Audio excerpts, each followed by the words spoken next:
en nombre del señor presidente, que por una situación de salud no puede darle la bienvenida, el brigadier Gustavo Lema, veterano de la Guerra de Malvinas, a través de mi persona, secretario actual del Centro de Oficiales, le transmite y les agradece su concurrencia a los efectos de poder iniciar de esta manera la primera conferencia sobre el centenario del Centro de Oficiales de las Fuerzas Armadas, cosa que los expositores van a ilustrarnos convenientemente sobre los sucesos políticos y sociales acaecidos en el año de la creación, y del señor Ángel León, vocal de infantería de la comisión directiva, la construcción y creación del Centro de Oficiales de las Fuerzas Armadas. Así que les agradezco una vez más su concurrencia, y no hay nada mejor dejar en manos de los expositores dicha conferencia.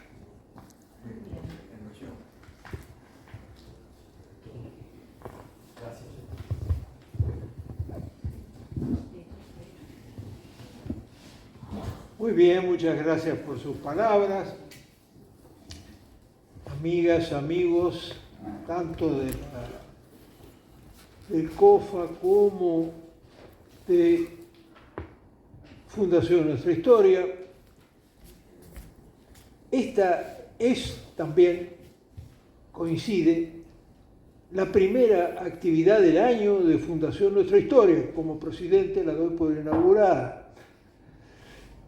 Y es para nosotros justamente un honor y un placer que nuestra primera actividad tenga por objeto celebrar el centenario de la fundación del Centro de Oficiales de las Fuerzas Armadas. Porque nuestra historia, Fundación Nuestra Historia, en sus 50 y tantos años de vida, ha tenido muchos lugares, sedes, donde hemos ido desarrollando nuestras actividades.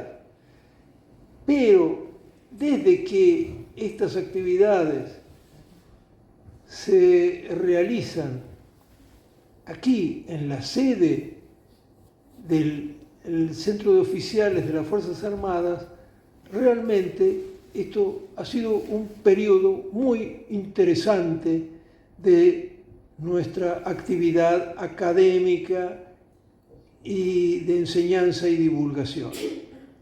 Por eso estamos muy contentos de esta coincidencia y de celebrar ese centenario. Yo simplemente quería poner en conocimiento de ustedes, muy brevemente, primero, nuestro plan de actividades para este año. Además de esta actividad inaugural, luego vamos a tener a la brevedad una exposición de la licenciada Susana Boraño sobre el del Tratado de Utrecht de 1713. De gran importancia, tanto en la historia europea como en nuestra propia historia, porque a partir de allí, y con la asunción de la nueva dinastía en España, la borbónica, con los aspectos en ese momento de surgimiento muy fuerte a partir del Tratado de Utrecht de la preponderancia inglesa y de la relación del Imperio Británico con la monarquía portuguesa, creó todas las situaciones, digamos, de límites con el Reino de Portugal, y lleva a la creación del Virreinato del Río de la Plata. Sobre todo esto nos va a ilustrar Susana Boraño. Luego vamos a tener En junio, nuestro distinguido consocio, el teniente coronel, veterano de la Guerra de Malvinas, Raúl Daneri, va a hablar sobre estrategia y geopolítica en el Atlántico Sur con respecto a Malvinas.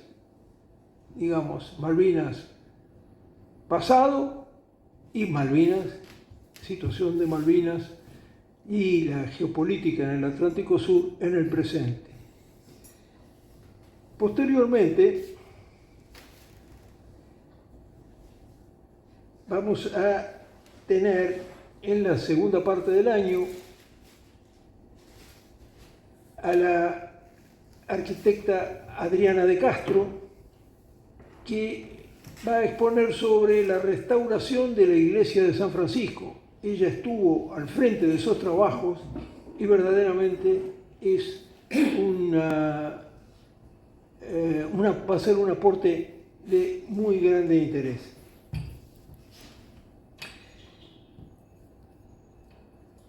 También vamos a tener posteriormente una reunión una disertación sobre Manuel de Falla, un español en la Argentina.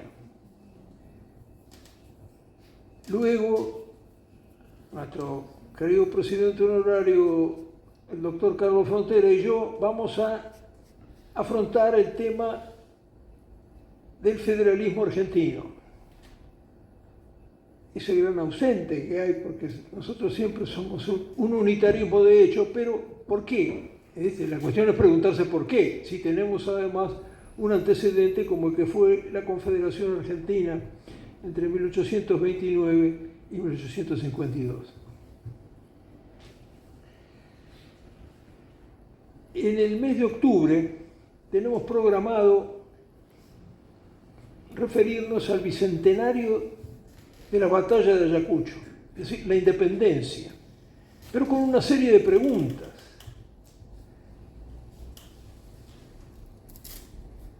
¿Fue una guerra civil o la guerra de liberación de una horrorosa tiranía y opresión? ¿Fue popular la causa de la independencia o fue la causa de una élite y tardíamente esto tuvo recepción popular? ¿En qué medida la diplomacia y la espada inglesa contribuyeron o no a nuestra independencia? ¿Qué papel cumplieron ahí? Todo esto me parece que son preguntas, sobre todo porque después de 200 años de independencia seguimos proclamando diciendo, digamos, hay un discurso que siempre dice que somos dependientes. Entonces, ¿qué hicimos en estos 200 años? No salimos nunca de la adolescencia.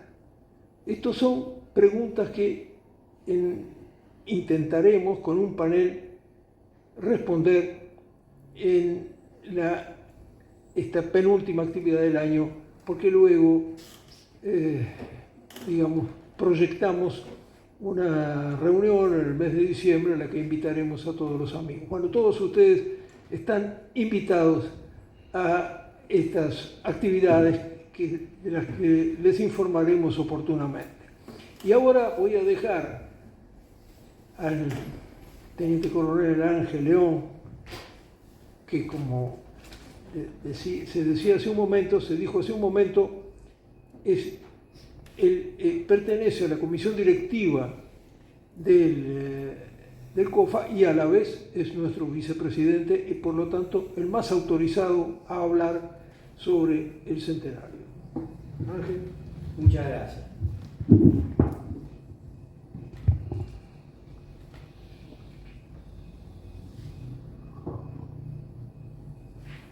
Es un compromiso porque es la primera vez que voy a exponer participando de la mesa con el doctor Altieri en varios años. Bueno, el tema que tengo que desarrollar es obviamente el centenario del COFA, particularmente su proceso de creación, de fundación.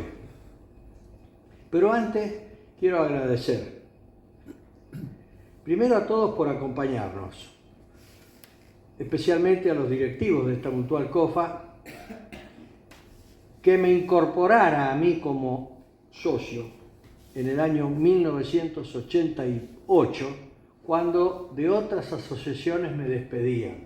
Eso me genera a mí un vínculo de gratitud superior. Y además agradecer a los actuales miembros de las comisiones directivas de la Fundación Nuestra Historia y por aquella época de la Confederación de Entidades Patrióticas también. Está el doctor Geli Cantilo por acá, el doctor Frontera, que compartíamos esas funciones desde 1999. Así que mi gratitud por acogerme y por permitirme acompañarnos. El motivo entonces es la celebración del centenario de este centro de retirados y reservistas de las Fuerzas Armadas, que culminará el 6 de diciembre del 24, que estamos, dado que fue fundado ese día, el 6 de diciembre del 24, hace 99 años y medio. Ahora me centraré primero tratando de explicar un poco cuál es el significado, la razón de ser y el sentido de festejar un centenario.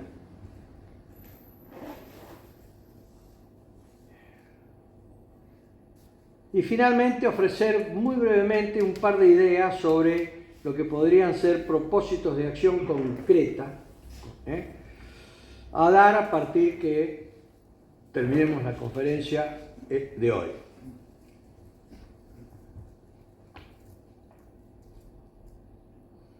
Su significado. 140 millones de años se supone la edad de la Tierra. 4 millones la del Homo. 190.000 como Sapiens. Y solo 9.000 como especie con supremacía sobre las demás. O sea, un instante de la creación. Un tris de la eternidad. ¿Por qué celebrarlo? Si es una insignificancia. Un año son 365 días, 50 un jubileo o bodas de oro, y 2 jubileos o 2 bodas de oro un centenario. Tiempo que muy pocos sobreviven. ¿Por qué celebrarlo? Es valioso. Y si lo fuere, no debe ser por el oro. En todo caso, será por el tiempo de vida, que es el obsequio del Creador que nosotros tenemos en nuestras manos. Porque en nuestra cultura, que es un huerto de cultores que siembran, labran y cosechan, es la tradición heredada celebrar cada 7 semanas de año, 49, los frutos recogidos. Y hacerlo con júbilo, si es que lo pudimos lograr, esa cosecha, la pudimos lograr conforme a nuestro rol instrumental como criaturas mediadoras del poder del Creador, en alianza recíproca con Él. Y si no logramos cosechar esos frutos, festejar igualmente las bodas de oro. En este caso, celebrando la renovación de nuestros votos, de fidelidad a dicha alianza, aunque no hayamos cumplido, durante la vida restante que nos quede. Es motivo de alborozo celebrar ese compromiso, aunque hayamos incumplido el anterior. Porque en las bodas de oro, el motivo del festejo siempre es la fidelidad, sea por amor o por esperanza. Amor o esperanza. Eso es lo que tenemos que celebrar. aquellos que pudimos cumplir 50 de matrimonio, fieles a nuestros votos, sabemos bien que el júbilo por cumplirlos, además del regocijo, es por el compromiso. Discúlpenme. ¿Cuáles son las razones para celebrarlo?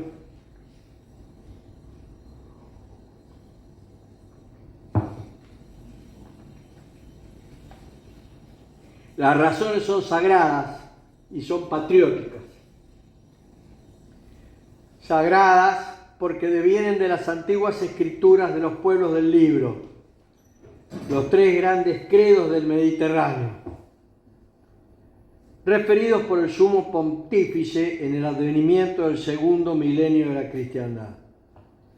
El éxodo de Egipto, el cruce del Mar Rojo, el peregrinar 40 años por el desierto y la visión, aún sin pisarla, de la tierra prometida. Lo dijo Juan Pablo en 1994. No es el texto de la plataforma de ninguna alianza electoral. Es superior. Cada 7 semanas de año debe celebrarse un año santo, dedicado exclusivamente al Creador, durante el cual se revisa el pasado, se reconocen los yerros, se expían las culpas, se obra la reconciliación intergeneracional y, logrado el regocijo de la liberación de esas culpas, se renuevan los compromisos, o sea, los votos de alianza, comúnmente llamadas bodas de oro. Por eso son alianzas. Las razones patrióticas devienen de la herencia territorial patriarcal, que obviamente maternal también, por la genética, por la cultura y por la ley.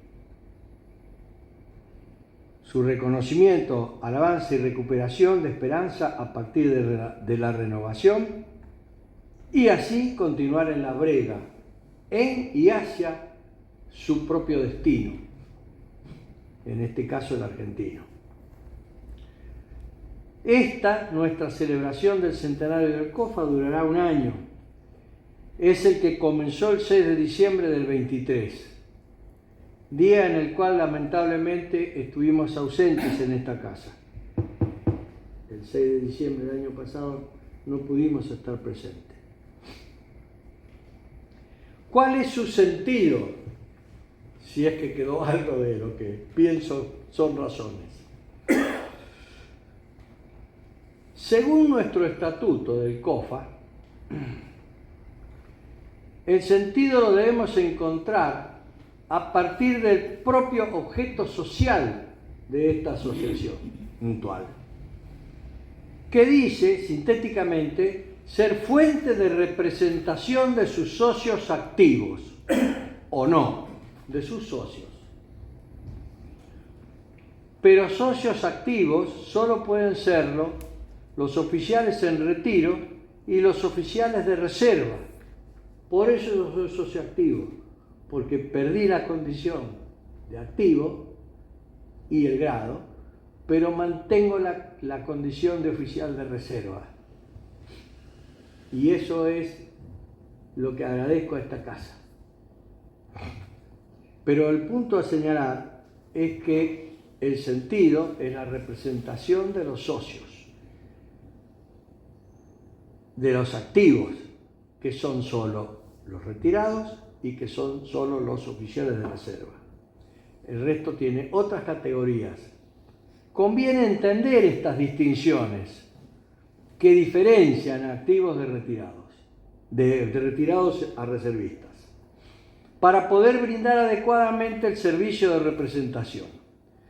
Conciencia que es no solo imprescindible para los miembros de la comisión directiva o para los miembros de la fiscalizadora, sino que es necesario para todos los socios, porque ellos son los que tienen que ejercer la potestad de aprobar o no, o convalidar las asambleas generales. Los socios activos son los que definen las asambleas generales. Nosotros, que somos socios activos, tenemos responsabilidades como tales, como tienen los de reserva. la totalidad de los socios también debe ser representada, porque hay una reciprocidad, porque esto es una asociación mutual y la asociación mutual supone reciprocidad. Aunque algunos años podamos haber estado desorientados creyendo que era una gran empresa de actos y espectáculos o una gran empresa de comidas. El negocio del COFA no es la gastronomía y no es la representación al público, sino que es la representación de los socios. Lo explico y lo resalto un poco para comprender por qué el COFA tiene tantas dificultades financieras. Por eso pedimos o aceptamos un bono de contribución que es voluntario, porque es aparte de lo que se alquila y lo que se presta, es el único ingreso que recibe el COFA, aparte de los aportes mensuales de los socios. No hay ningún otro ingreso de orden gastronómico desde hace 4 años. Hace 4 años que el COFA no se derrumba y mantiene la propiedad sobre este edificio, que tiene un gran valor histórico y cultural, pero que no se sostiene por sí mismo pese a lo valioso del edificio.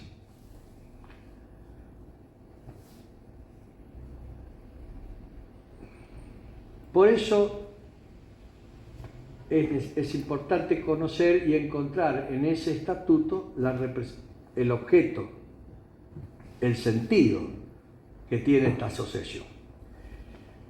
Porque nuestro lema es patria y unión como asociación.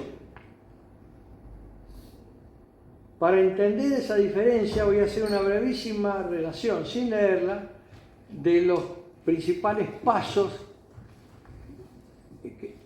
en que se gestó la asociación. Fíjense qué interesante que en 1920, el 31 de julio, un grupo de oficiales del Ejército y la Armada, todavía no existía la Fuerza Aérea,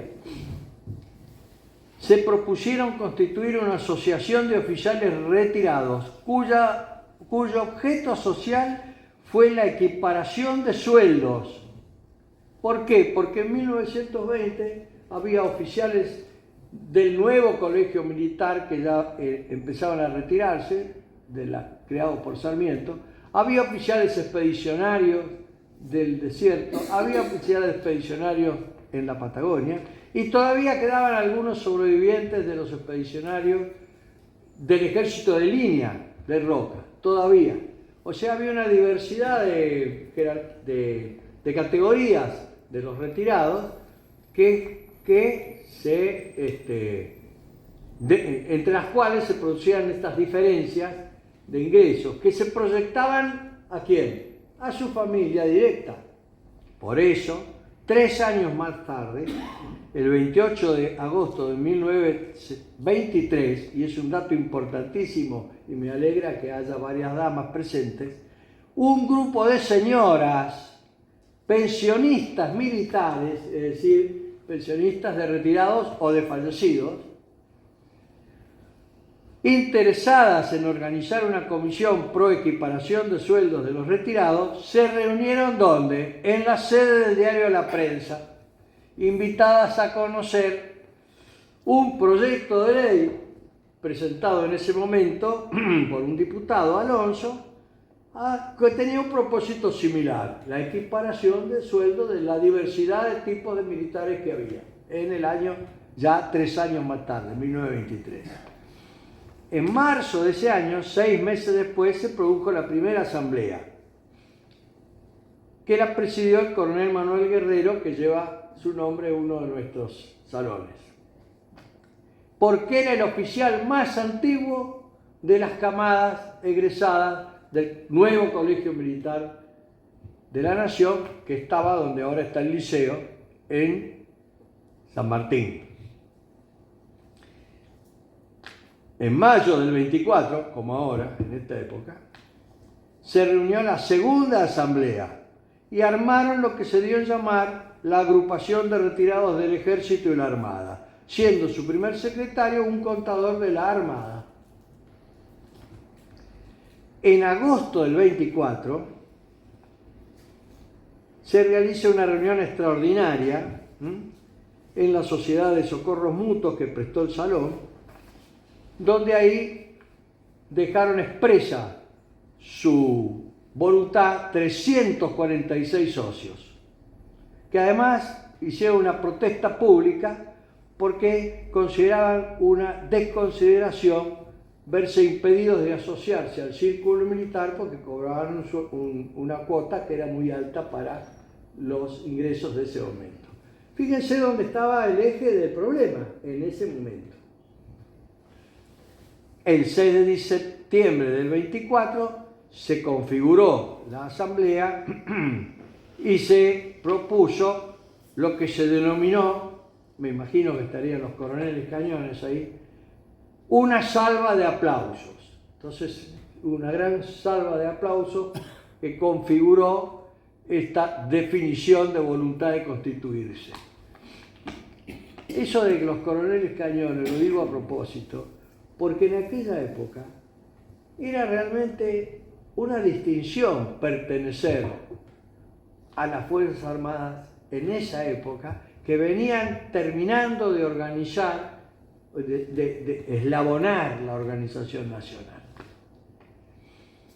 Hasta que finalmente, el 6 de diciembre de 1924, se configuró, se le dio la personería jurídica a la asociación para velar por los intereses individuales y colectivos, aplicando espíritu de compañerismo, no circunscripto al camarada en vida, sino extendido más allá de su tumba, amparando a quienes quedaran abandonados, o sea, la esposa, hijos, padres o hermanos, a quienes también debía alcanzar la protección de la pensión del asociado. Fíjense hasta dónde miraba socialmente la extensión de cada uno de los intereses de sus asociados. Esto cuadró y se terminó desarrollando una gran comida de camaradería, que es el antecedente más lejano de la habitual comida de camaradería que se hace todos los años el 9 de julio, con la presencia del comandante en jefe de las Fuerzas Armadas, que es el presidente de la Nación.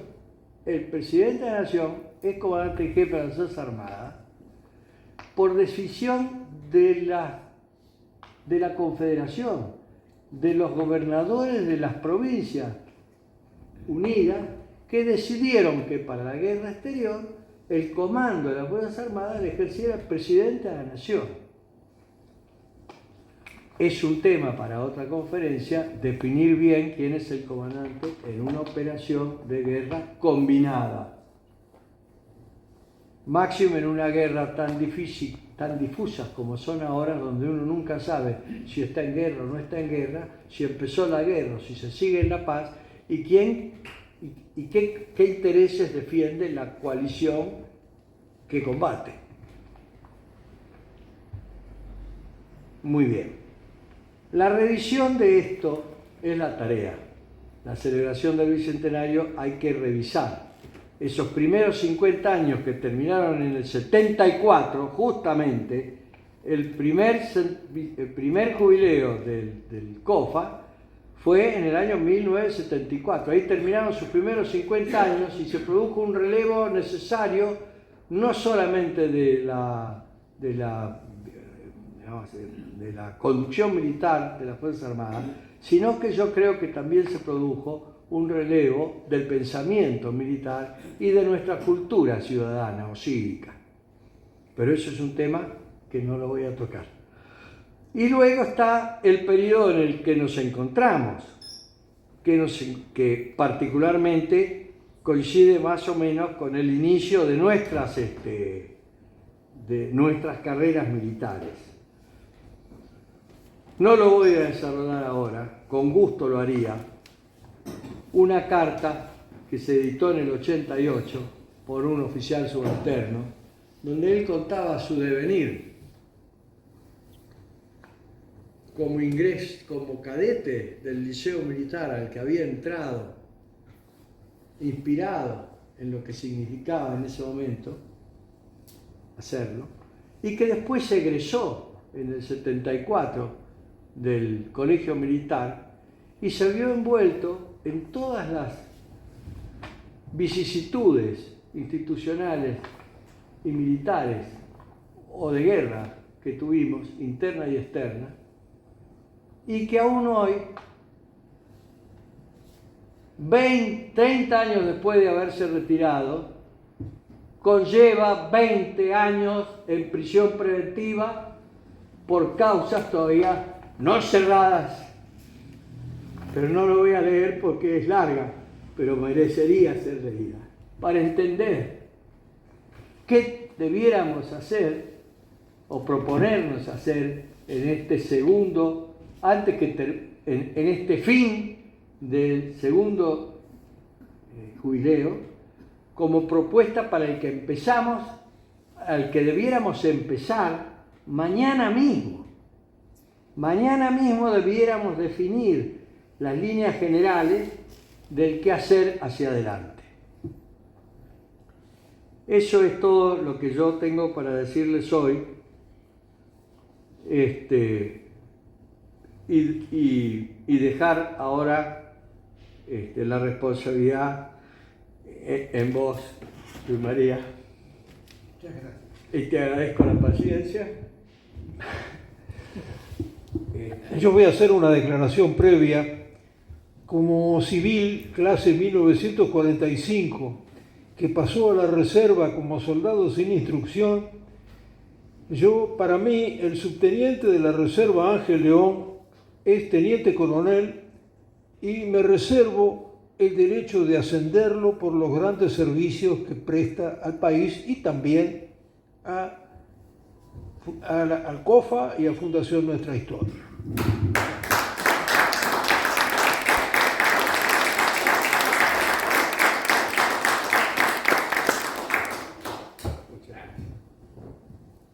Bueno, yo soy el encargado de situar las circunstancias en que nació el COFA. ¿Y cuándo fue? Roaring Twenties, los rugientes, bramantes años 20, los franceses decían les années folles, los años locos. ¿Y cómo se llega a estas chicas simpáticas? Vamos a retroceder un poquito. Fines del siglo XIX, la Belle Époque, desde el final de la Guerra Franco-Prusiana, en 1871, hasta Sarajevo, hasta el asesinato de Francisco Fernando, heredero de la corona austríaca, en 1914, es la Belle Époque. Es decir, el fin del siglo XIX es optimista. Nombres emblemáticos de esa época: Moulin Rouge, Folie Bergère, Tour Eiffel, Can-Can con música de Offenbach, ilustraciones de Toulouse-Lautrec. Fíjense cómo el siglo XIX terminó en optimismo, después vino lo que vino. El siglo XX terminó en el optimismo del fin de la historia, se cayó la Unión Soviética y ahora sabremos todos felices. Bueno, ahora sabemos que no es así, pero parece que todos los fines de siglo son optimistas y después viene la dura realidad. 1914, la Gran Guerra. 1917, la revolución bolchevique en Rusia. En 1917 también la entrada de Estados Unidos en la Gran Guerra. Digo Gran Guerra para situarnos bien en la época, no Segunda Guerra Mundial o Primera Guerra Mundial. En la Gran Guerra, el presidente Woodrow Wilson, después de haber declarado formalmente la neutralidad en 1914 y de haber hecho la campaña en 1916, él nos dejó fuera de la guerra, declaró en 1917 que la paz y la libertad del mundo justificaban la entrada en la Gran Guerra de los Estados Unidos. Salió del aislacionismo al intervencionismo. Poniendo el pie en Europa, los Estados Unidos constituían su república imperial en una potencia mundial. La Gran Guerra movilizó 70 millones de combatientes. Concluyó con un balance de 18 millones de muertos, 10 de ellos civiles, y 21 millones de heridos. La pandemia de la gripe española, a partir de 1918, causó entre 20 y 40 millones de muertos en el planeta. Hay otras estimaciones que incluso estiran la cifra hasta 50 millones. De las guerras anteriores conocemos el nombre de casi todos los caídos en combate. Para buena parte de los caídos en la Gran Guerra se crea la figura del soldado desconocido. Los muertos en las guerras comienzan a figurar como números en una serie estadística. El tramo que vamos a considerar es el de los años locos, hasta 1930. 1920, 1929, la crisis, el CAC de 1929, y a partir de ahí ya las cosas son distintas. ¿Qué problemas se abren a partir de la finalización de la Gran Guerra que van a marcar todo ese periodo? El impacto de la movilización total, una crisis y desencanto de la democracia liberal, especialmente de la democracia parlamentaria, surgimiento, rebelión y nacionalización de las masas, predominio de la acción directa, el espíritu de los excombatientes, nuevas técnicas de propaganda, la radio como el medium por excelencia. Y no olvidemos, acá insertemos a Enrique Telemaco Susini y sus amigos, que el 27 de agosto de 1920, desde el techo del Teatro Coliseo, transmitieron Parsifal de Richard Wagner. No fue la primera transmisión de radio en el mundo, pero sí la primera en Sudamérica. Los tratados de paz, el dictat de Versalles, el dictado que se le impuso a los vencidos, crean una criminalización de la guerra. Hay un eclipse de la idea del progreso indefinido, la idea de que el mañana siempre será mejor por el hecho de ser mañana. Y aparece, entonces, como respuesta, un primer estallido hedonista de vivir al día, el carpe diem, aprovecha el día. En el Dictat de Versalles aparece la creación de la Sociedad de las Naciones, pero los vencidos no podían integrar la Sociedad de las Naciones y eso llevó a un acto de gran afirmación, no ya nacional, sino mundial, de Hipólito Yrigoyen, que fue retirarnos de la Sociedad de las Naciones. Se produce la crisis de la supremacía de Europa en el mundo. La Unión Soviética y los Estados Unidos se convierten en los grandes protagonistas de la política mundial. Hay un fortalecimiento de la conciencia nacional y del principio de autodeterminación de los pueblos, fuente a la vez de nuevos y enconados conflictos.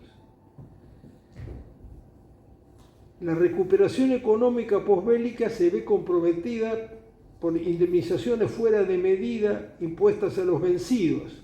Se producen crisis periódicas que desembocan en el crack de 1929. Se incorpora masivamente la técnica en la vida de la humanidad, algo como lo que estamos viviendo ahora, pero muy intenso. Y ello provoca reflexiones. La más importante, la de Heidegger, que podría resumirse así: antes hacíamos la técnica, ahora la técnica nos hace a nosotros. Hay una búsqueda de nuevos horizontes de sentido y significado, y se produce una nostalgia del orden.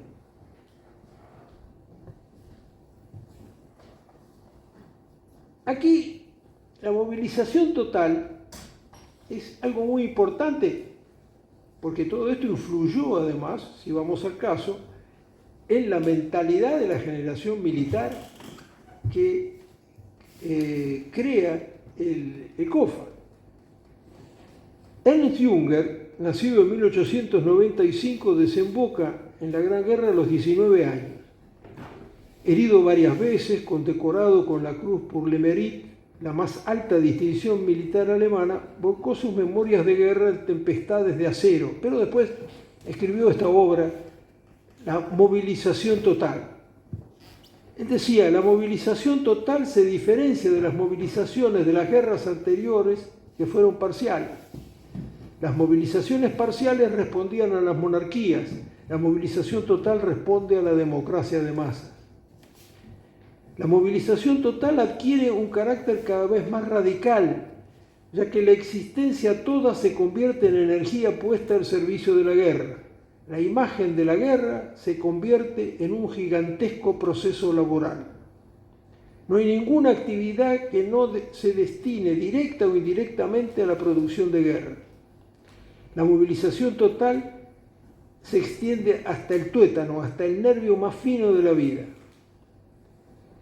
Y pasada la guerra, esos nuevos métodos de organización continúan y se confunden con el modelo de movilización total.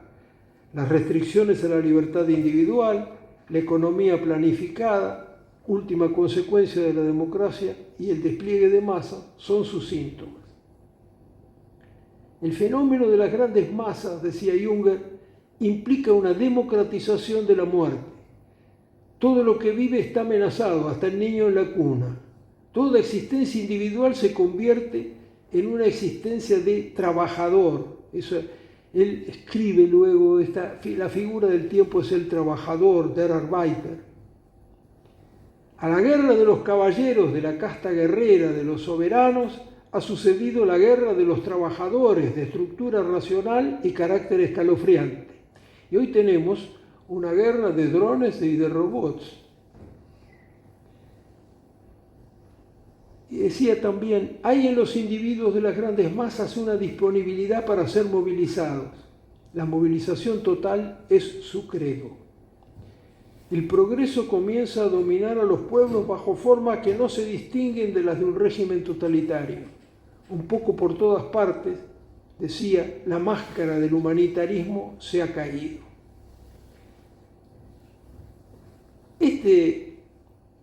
Esta crisis y desencanto de la democracia liberal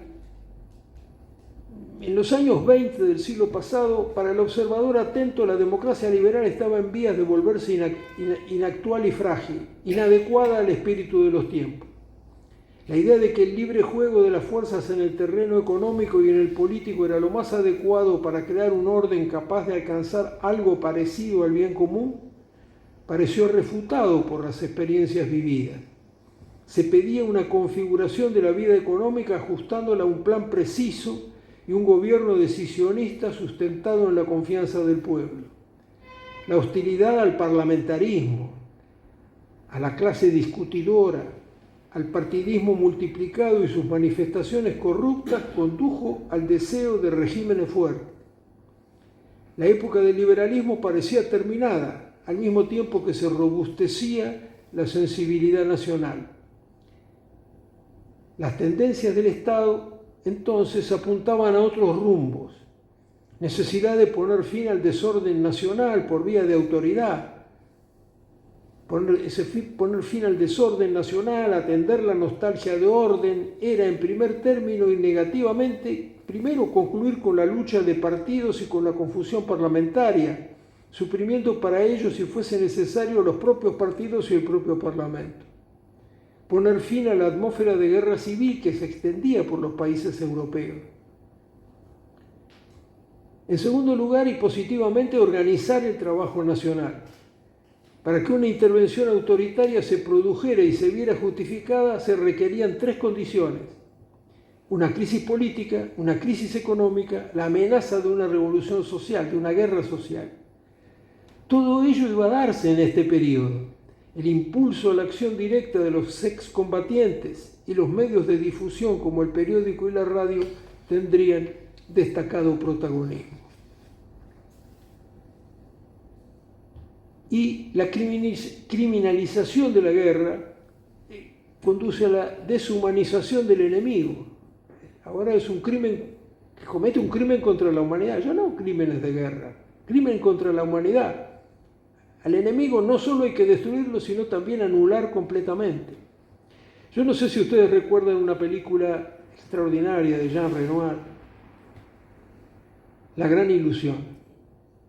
En La Gran Ilusión, las 2 figuras del oficial, el aristócrata francés que hacía Pierre Fresnay y el aristócrata alemán, una actuación extraordinaria de Erich von Stroheim, son lo último que queda. Son ellos que después que se toma prisionero al francés y entonces brindan en una mesa y recuerdan en ese momento, sí, nos conocimos en una competencia hípica. Bueno, esa era la gran ilusión. Esa gran ilusión se había roto completamente. Ahora el enemigo era alguien deshumanizado.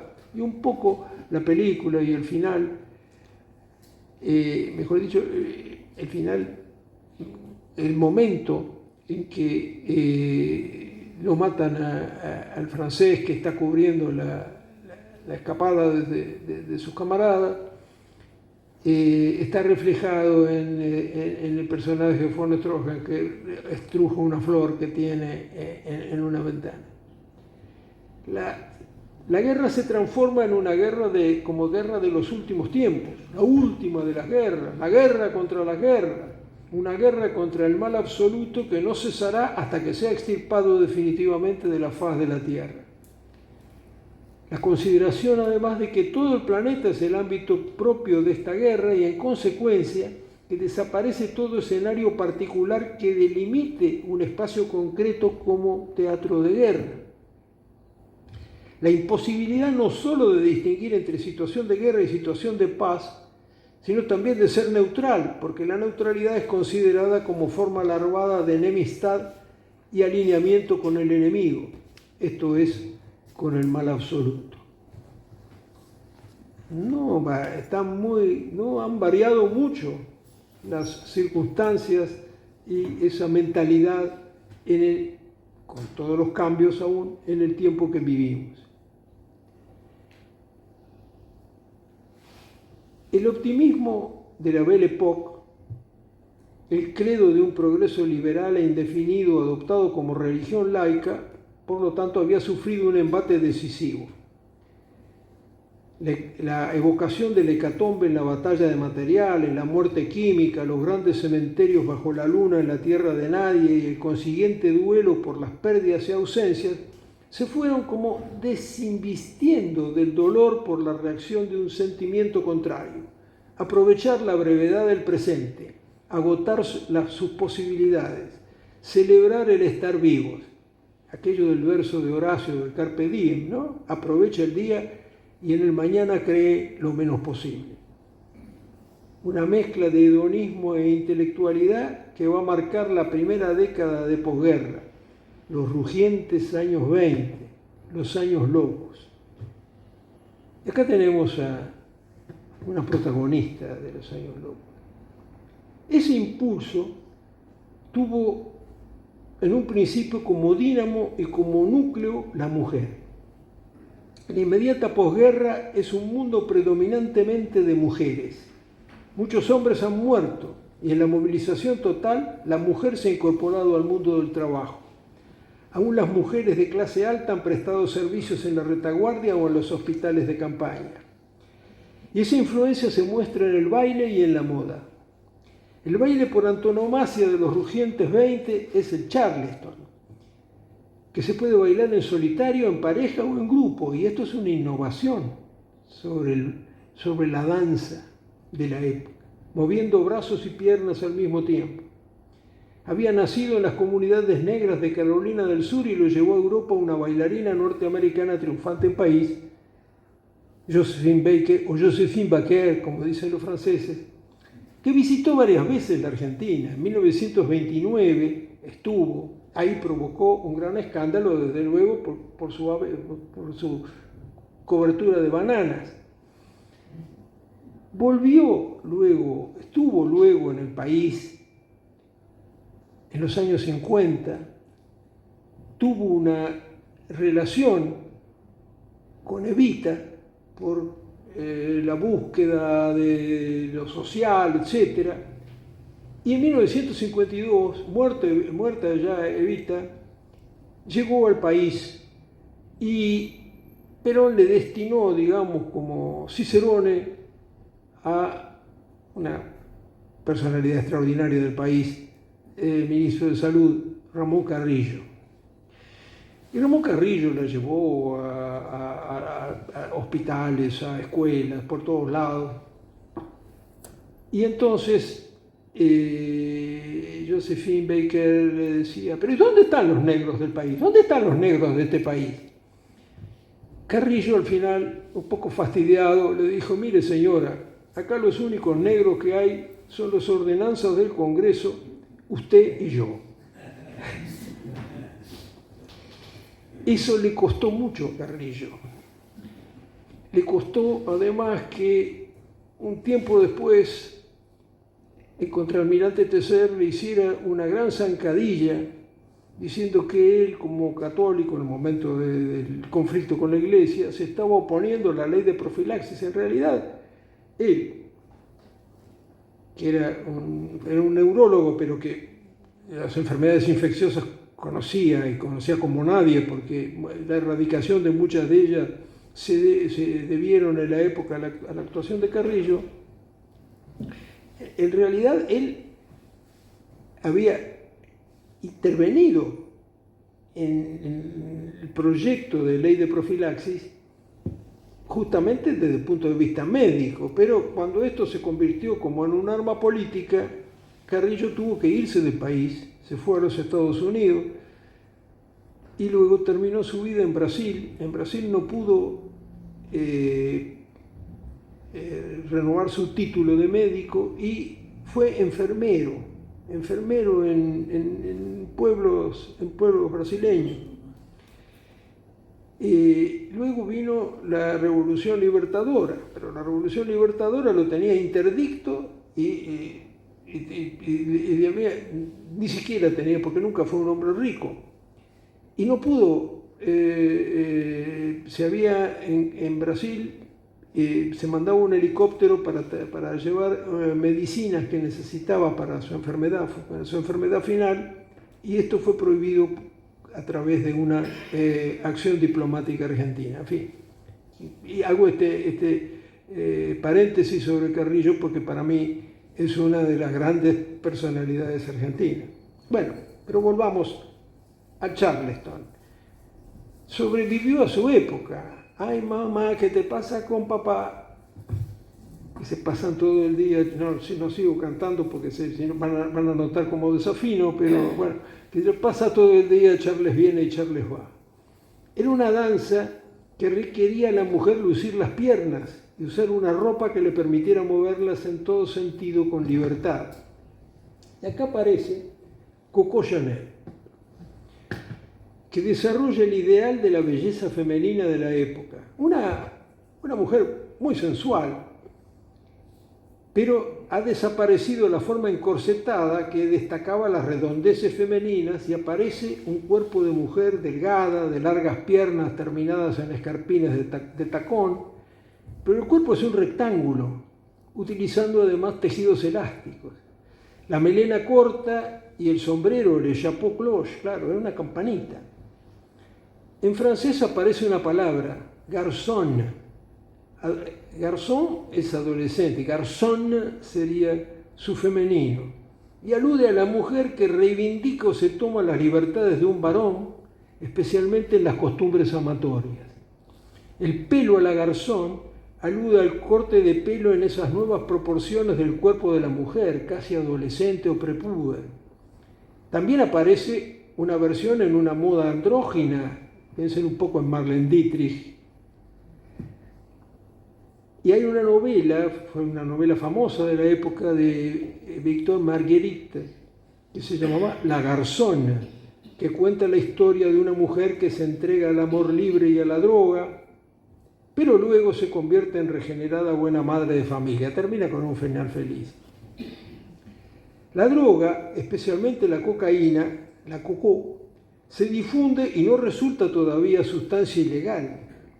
Buenos Aires también tuvo sus locos años 20. Uno de sus enclaves estuvo en la calle Corrientes, entonces angosta.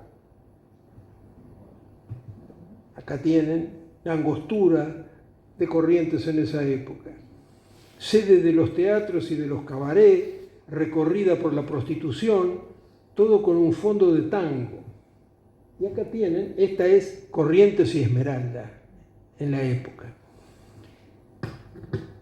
Famoso tango con música de Pracánico y letra de Celedonio Flores, del Negro Cele.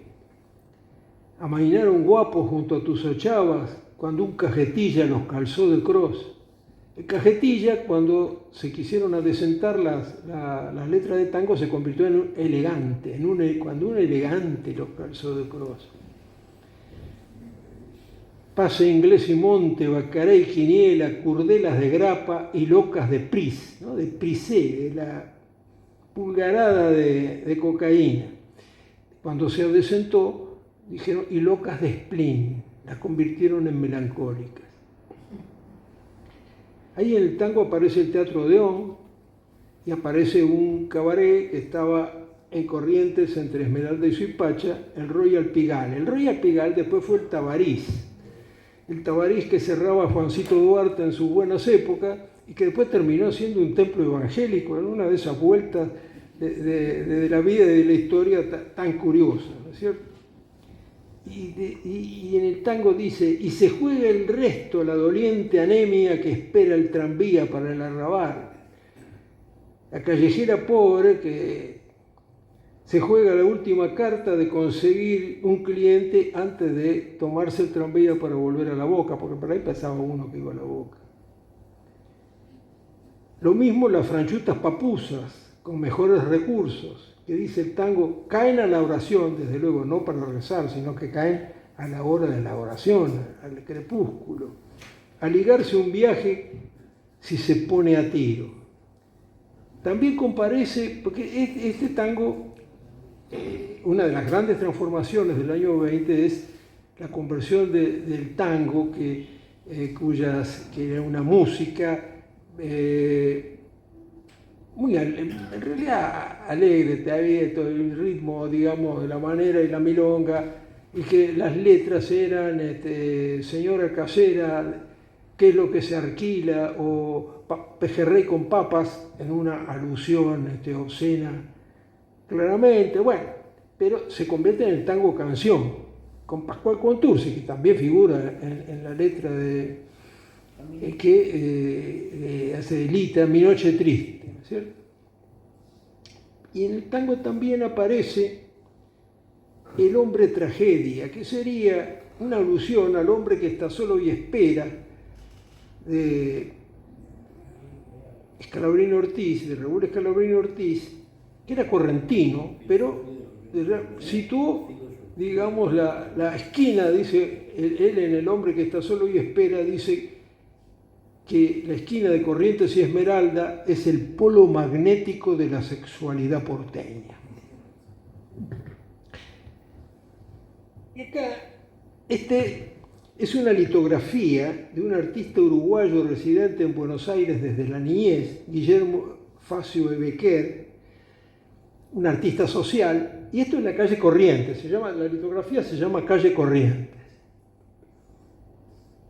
Entonces tenemos acá esta Bataclana y el fondo aparecen todos los... La litografía es un poco posterior a la época, digamos, ese Corrientes es los años 30, pero todavía es la Corrientes angosta.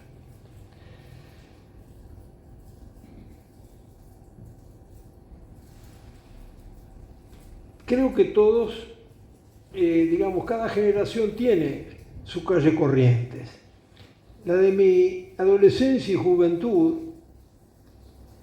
era la de las librerías y los cines, la de el Café de la Paz y el Lorraine, una zurdósfera por donde los de la fachósfera la recorríamos a veces y nos divertíamos también, y bueno, ahí éramos todos amigos. Yo francamente no reconozco ni me reconozco hoy en la fauna que recorre Corrientes. Ahora, ¿cómo fue la presencia del ejército en esa época? Desde luego el ejército siempre tuvo presencia en la historia argentina, pero bueno, en 1890, en el 93 y en 1905, 93 y 1905, las revoluciones radicales, hubo elementos del ejército, pero en el ejercicio, como decía la proclama de 1905, el supremo recurso de la protesta armada. Los radicales han olvidado esto, pero, en fin, pertenece a su historia. Pero durante la primera presidencia de Irigoyen se producen dos situaciones de protagonismo del ejército. La primera es la Semana Trágica. En la Semana Trágica, como ustedes saben, se origina en una huelga en el taller metalúrgico, los talleres Bacena, pero ahí empieza a actuar un sindicalismo manejado por el anarquismo. Ahí estaba la fora del quinto y la fora del noveno Congreso, pero con, digamos, una presencia callejera semi o casi revolucionaria. El vicepresidente, en el 19 no, Elpidio González fue vicepresidente después de Alvear, Elpidio González asume la jefatura de policía, pero es completamente superado por la situación. Y el jefe de la segunda división del ejército, que está en Campo de Mayo, es el general Luis de Lepiane. Luis de Lepiane es una figura extraordinaria del ejército argentino. Él era, como muchos en la época, como fue Justo, como fue Moscone, era un ingeniero civil también, es decir, no solo tenía una carrera militar, sino también tenía una carrera civil. Y lo llaman el padre de la geodesia argentina. Y cuando Einstein viene al país, él había escrito sobre la teoría de la relatividad. Era realmente es una figura. Ahora, de Lepiane llega a su casa, está en Campo de Mayo, llega a su casa, ve la situación y decide él desplegar la tropa, venir la tropa de Campo de Mayo y desplegarla en los puntos neurálgicos de la ciudad de Buenos Aires, hasta el punto que entonces lo designa Elpidio González jefe militar de la capital. Del 9 al 19 de enero de 1919, el general de Lepiane fue el dueño de la situación, en una especie de magistratura dictatorial a la romana. Los demás jefes militares se ponen a su disposición. Restablecido el orden, fue difícil restablecer el orden porque el desorden había sido muy grande. Además de este movimiento casi insurreccional, se habían movilizado, se había formado un comité de la juventud, donde incluso en el acto inaugural habló Ricardo Rojas, y luego había aparecido la Liga Patriótica de los jóvenes con Manuel Carles al frente. ¿A qué se dedicaron? Hay que contener, neutralizar, se diría, a los ácratas, a los anarquistas. ¿Y quiénes son los anarquistas? Los rusos, es decir, los judíos, y los catalanes.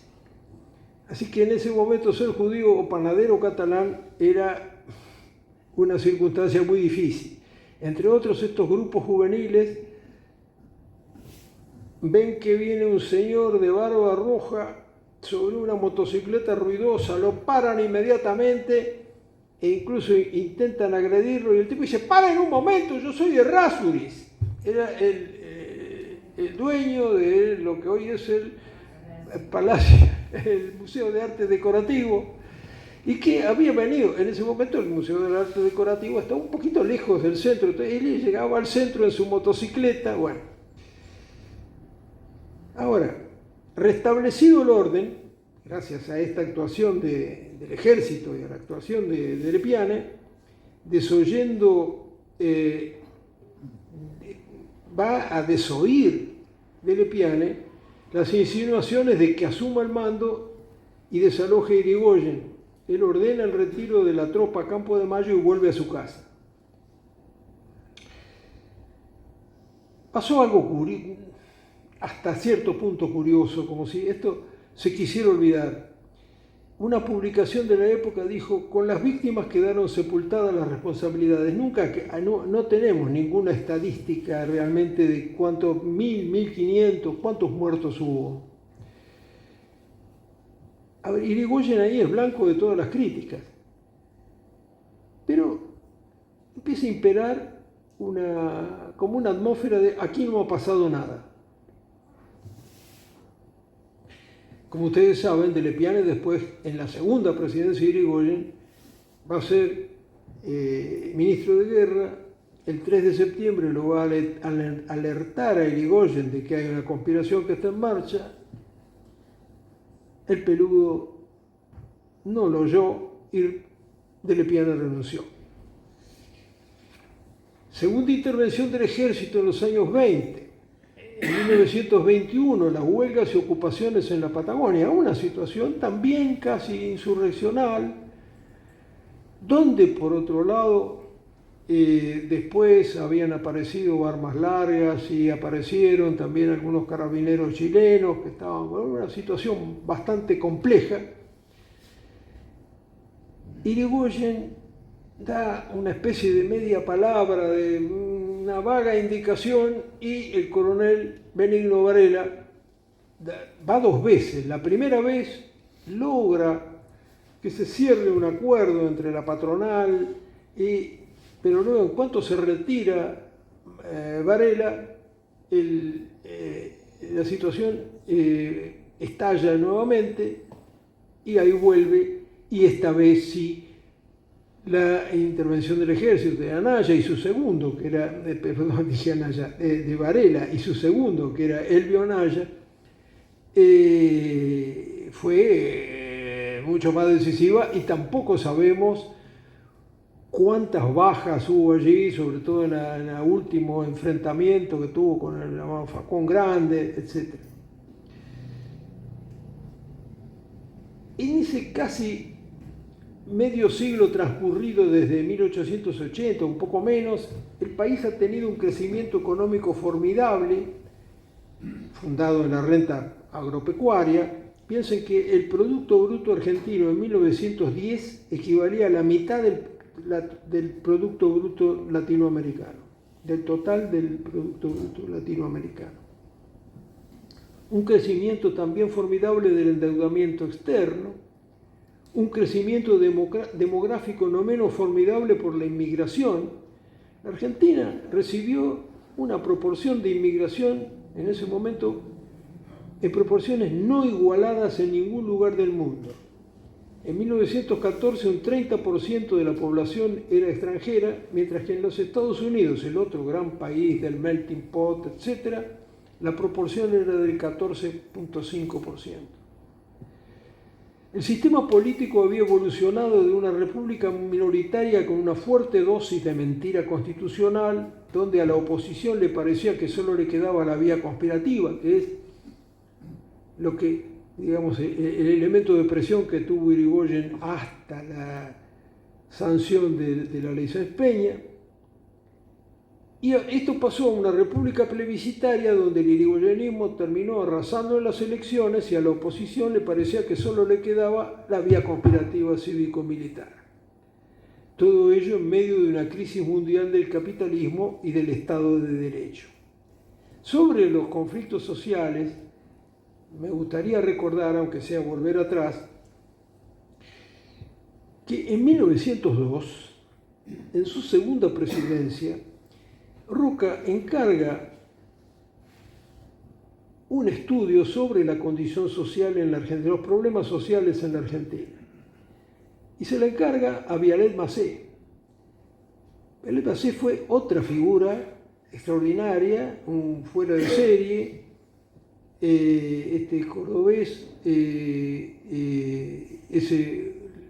uno de los que proyectó y levantó el dique San Roque. Estuvo preso por haber levantado el dique San Roque, porque decían que estaba agrietado, que se iba a romper, etcétera, etcétera. Bueno, Vialet Macé hizo, sobre la base del informe de él, se hizo un proyecto de código de trabajo. Esto estuvo manejado por el ministro de Roca, Joaquín V. González.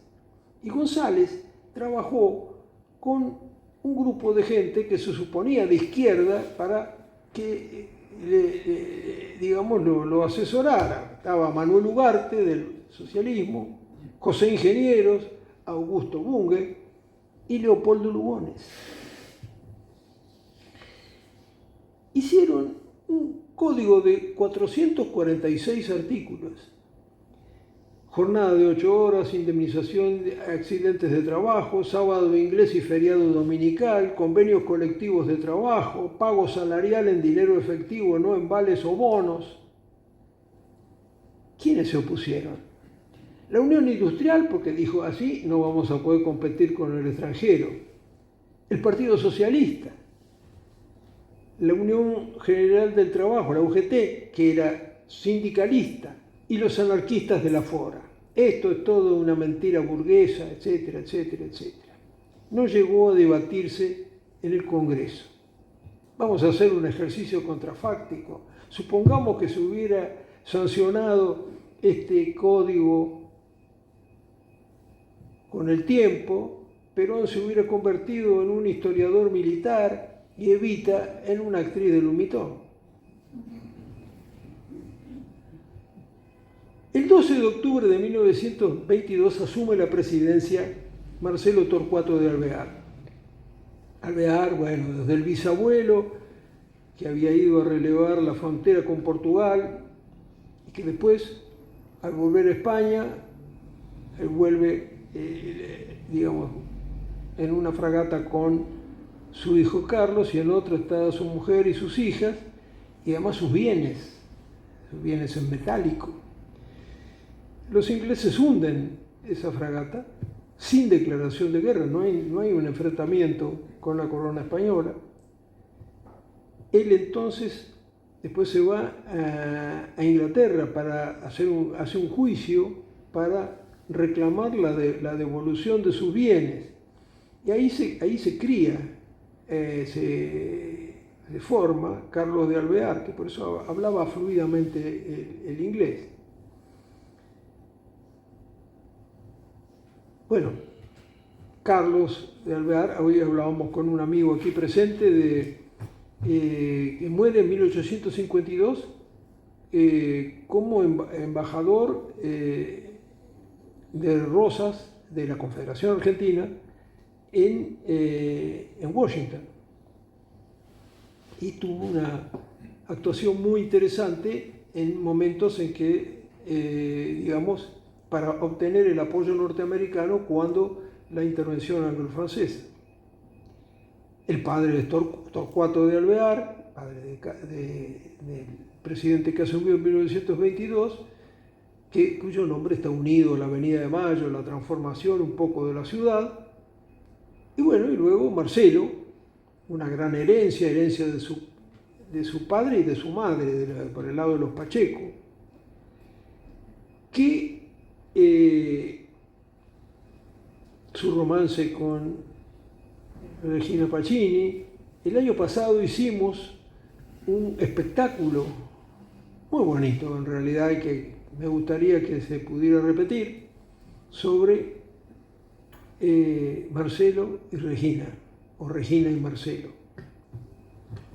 Y acá están Regina y Marcelo caminando en la vieja Rambla de Mar del Plata, también ahí tienen la moda de la época.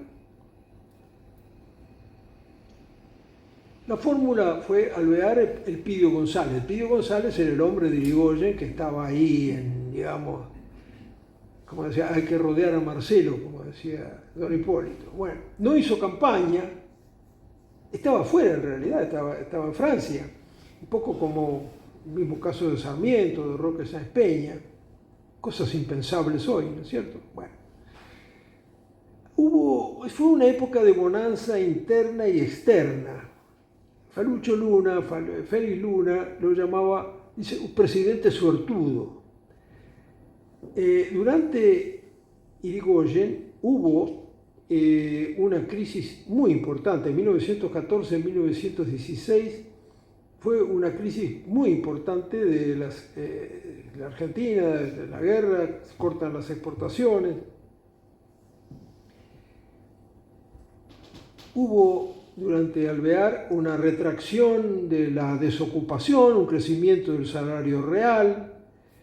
El programa era simplemente controlar el gasto público y disminuir el déficit fiscal.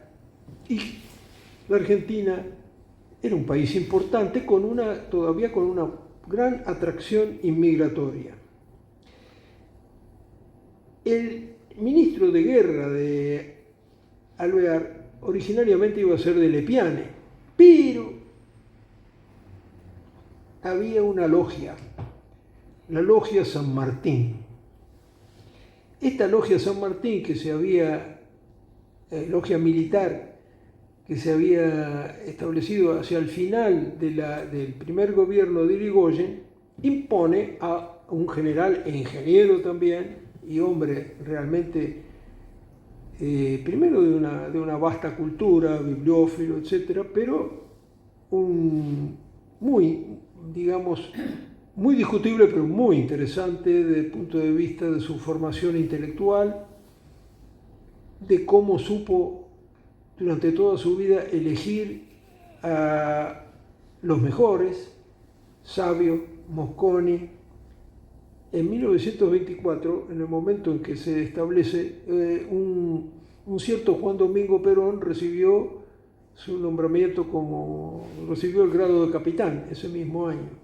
Pero la Logia San Martín era una logia de oficiales jefes y la imposición de la logia fue justo. Justo lleva, y todos son de la logia, al teniente coronel Manuel Rodríguez, que después iba a ser su ministro de guerra cuando fue presidente, a un mayor muy importante, José María Sarobe,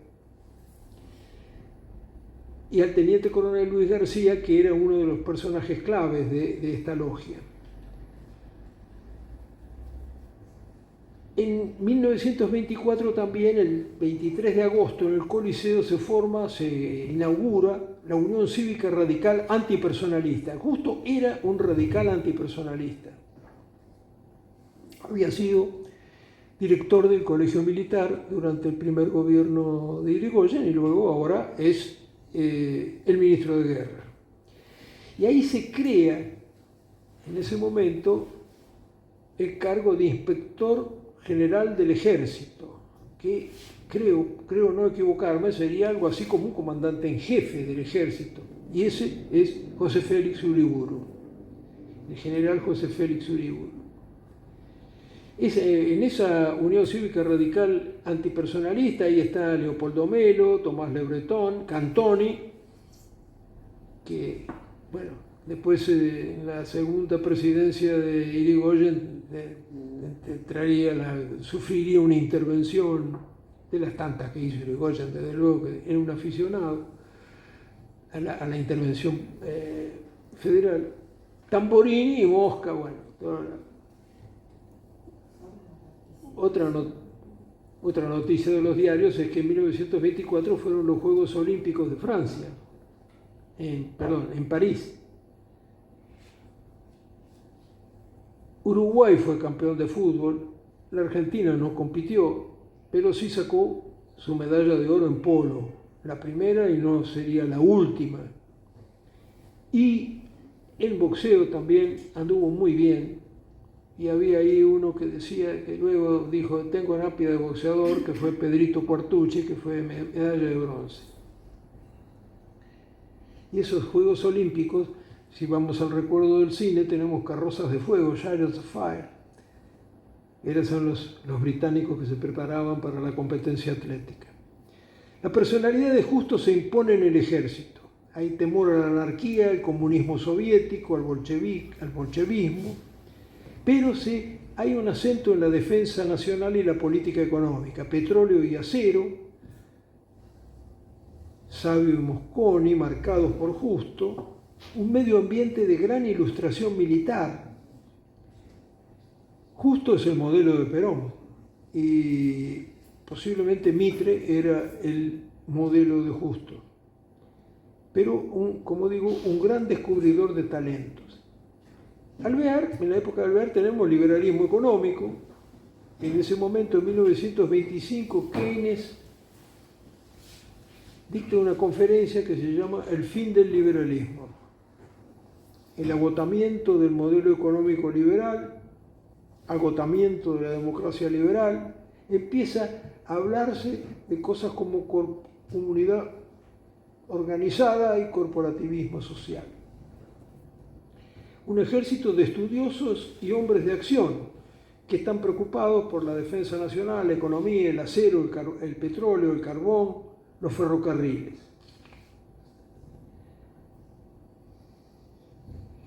Y cierro con un recuerdo de Leopoldo Lugones, porque en 1924, durante la presidencia de Justo, al cumplirse el centenario de la batalla de Ayacucho, la delegación argentina que va a Lima, presidida por Justo, ¿quién era el hombre que para el discurso? Ese hombre para el discurso es Leopoldo Lugones. Y Leopoldo Lugones, que la generación posterior, los Borges, etc. Borges dice algo muy interesante.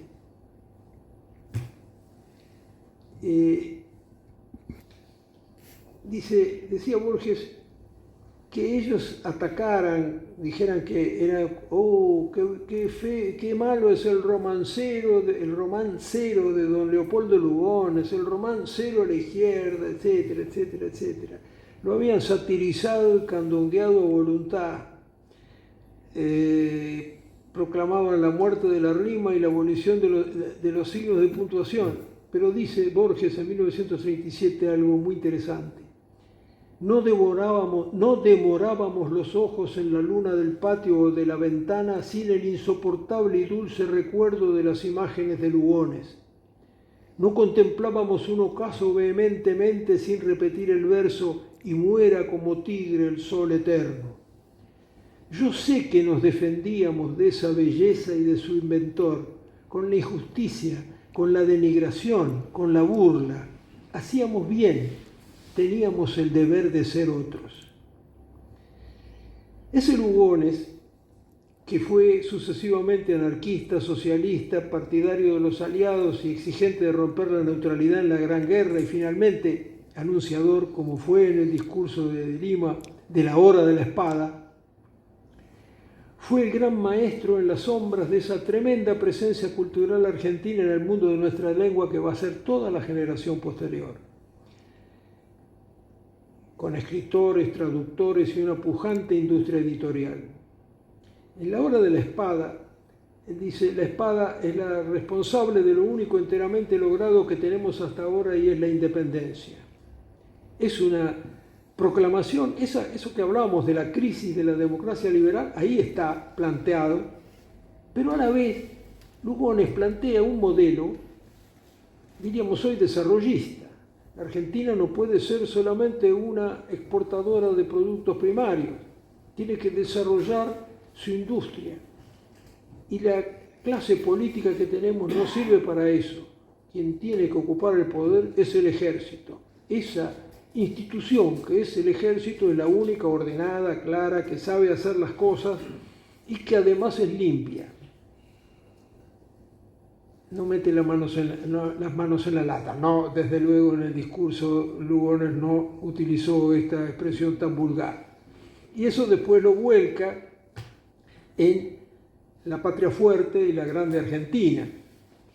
Desde luego, las palabras de Lugones despiertan una crítica de muchísimos intelectuales hispanoamericanos, sobre todo José Vasconcelos, el Pope de las letras mexicanas. A partir de ahí, Lugones era director de la biblioteca del Maestro, y Ezequiel Martínez Estrada era su secretario. Y entonces, cuando Lugones iba a practicar esgrima a la pedana del círculo militar, entonces cuando llegaba la hora, le golpeaba la puerta Martínez Estrada y le decía: maestro, ha llegado la hora de la espada. Bueno, Lugones produjo ahí la teoría del golpe militar más brillante que se haya escrito entre nosotros. Pero no tiene antecedentes ni a los clásicos de la reacción, ni la acción francesa, ni el fascismo italiano, que él lo había reconocido y lo admiraba. Estamos hablando de 1924. Mussolini marcha sobre Roma en 1922. Es una especie de sistematización del pronunciamiento militar a la española, pero con esa idea de, vamos a decir así, desarrollista tan curiosa tan curiosa para la época y para la formación de Lugones. Lugones fue un hombre que abarcó todos los campos posibles: la poesía, la prosa, donde él estuvo influido por toda una serie de cosas iniciáticas, las fuerzas extrañas, en los cuentos de él tienen ese sentido. Discutió con Einstein cuando Einstein estuvo en el país, y Einstein reconoció que era muy interesante lo que decía Lugones. Y sabemos, se suicidó en el Tigre en 1938. Enrique Larreta entonces escribió un soneto tremendo que en sus tercetos finales dice: ¿por qué, por qué, por qué? Todos se han preguntado. Callad y daos con una piedra en el pecho. Él abrevió su pena con su propio despecho. Mas no se crucifica solo el crucificado, ni fueron forasteras las manos que esto han hecho. Tú, destructora tierra, tú misma lo has matado. Quería cerrar justamente con Lugones, con esta figura de Lugones, esas odas seculares donde él hace como un inventario, un gran recuento de los paisajes y de los hombres de la Argentina. Y decía ahí, habla a los Andes y dice: llevadles a los niños que las vean, haced que se ennoblezcan de montaña. Yo que soy montañés sé lo que vale la amistad de la piedra para el alma. La virtud en los montes se humaniza, cual toma buen olor la hierba amarga, y la pálida fuerza de los mármoles, por los cascos de hielo anticipada, abre en la libertad de su belleza ojos mejores para ver la patria. Ese fue el programa de Lugones, fuera de los errores que pudo haber cometido. Amor a la patria y a la belleza, dos amores que consideraba sinónimos, la mejor lección que nos dejó y la lección que evidentemente también los hombres que fundaron este centro de oficiales de las Fuerzas Armadas deben haber tenido en cuenta. Nada más.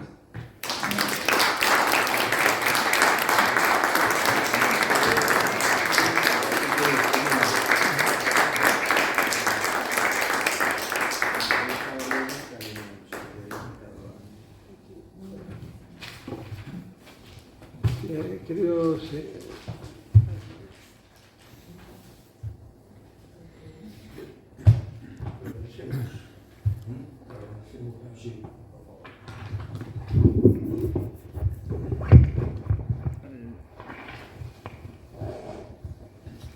muchísimas gracias. Primero porque nos ahorra un trabajo importante en tener que leer.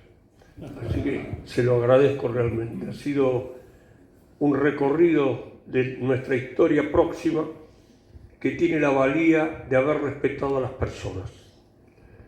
Como bien dijo usted, los errores o los aciertos, pero fueron el cimiento de esta nueva patria y la continuidad de la que nos dio la historia. Así que yo me siento totalmente halagado de sus palabras y estoy seguro que el señor brigadier piensa de la misma manera y lamento una vez más que no haya estado. Ángel, lamentablemente lo tuyo como siempre, desde la fe y la convicción y poner en la escena a nuestros centros oficiales, creo que tiene la valía propia de volver a recuperar la mística que dio origen a su creación. Y eso también tiene un valor absolutamente de calidad y de recordarnos que lo hicieron para lo que hoy nosotros como testimonio en la posta tengamos que tomar. Les agradezco a todos ustedes el haber estado con nosotros y creo que sobran las palabras para agradecerles con un fuerte aplauso la valía de nuestros expositores.